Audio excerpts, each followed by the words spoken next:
আমার সাথে ক্যাম্পেইন হাজার হাজার মানুষ করেছে। অনেক দুষ্ট মানুষ হয়তো করেছে দেখানোর জন্য, আমার সাথে একটু ছবি তোলার জন্য। গতকাল একটা খুবই দুঃখজনক ঘটনা ঘটেছে এই ছিনতাইয়ের। এই ছিনতাই হওয়ার সঙ্গে সঙ্গে যখন এটা সম্বন্ধে আমি জানতে পারি, আমি ইমিডিয়েটলি আপনার দায়িত্বপ্রাপ্ত থানা আদাবর থানার যিনি এখন দায়িত্বপ্রাপ্ত ওসি আছেন, কারণ মেইন ওসি ছুটিতে আছেন, আগামীকাল আসবেন, দায়িত্বপ্রাপ্ত ওসির সাথে কথা বলি, ডিসির সাথে কথা বলি। গতকাল রাতেই মেইন আসামি একজন নাম রাসেল নামেক একজন, রাসেল সহ আরও 4 জনকে ইতিমধ্যে অ্যারেস্ট করা হয়েছে। এবং আমি পরিষ্কার করে জানিয়ে দিয়েছি, কারণ কোথায় কোথায় নাকি আমার সাথে ক্যাম্পেইন করতে রাসেলের ছবিও পাওয়া গেছে। আমার সাথে ক্যাম্পেইন হাজার হাজার মানুষ করেছে। অনেক দুষ্ট মানুষ হয়তো করেছে দেখানোর জন্য, আমার সাথে একটু ছবি তোলার জন্য, যে দেখাবে যে এমপি সাহেবের কাছের আমি। না ভাই, আমার কোনো কাছের লোক নাই। সবচেয়ে সুস্বাদু হালিম রাধুনী হালিম। হালিম হোক রাধুনী হালিম। আমার কাছে শুধুমাত্র জনগণ। এবং আমি রাতে ইমিডিয়েট ওসি সাহেবকে এবং ডিসি সাহেবকে জানিয়ে দিয়েছি যে তাড়াতাড়ি, যত তাড়াতাড়ি সম্ভব অ্যারেস্ট করেন।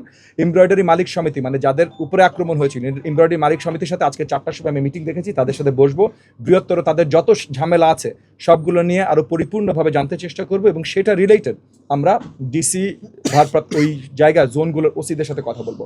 এবং ইতিমধ্যে আপনাদেরকে আরও জানিয়ে রাখি যে আদাবর থানা, মোহাম্মদপুর থানা, শেরেবাংলানগর থানা এবং আপনার ওই হাজারিবাগ থানার কিছু এলাকা আমার এরিয়াতে পড়েছে।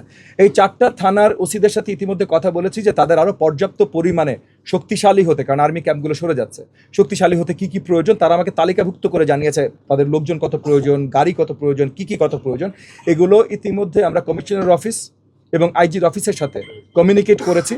কমিশনার অফিস আমাদেরকে, মানে ডিএমপি কমিশনার অফিস আমাকে অ্যাসিওর করেছে যে এর ভিতরে অনেকগুলো জিনিস তারা খুব শীঘ্রই এই থানাগুলোতে পৌঁছে দিতে চেষ্টা করবেন এবং দেবেন। সো সেই জায়গা থেকে আমরা কাজ করছি। এক রাতে সব কিছু ঠিক হয়ে যাবে না, কিন্তু ঠিক করার জন্য যে আমরা নিয়মিত কাজ করছি, অক্লান্তভাবে কাজ করছি, সেটা আপনাদের কাছে পরিষ্কার করলাম।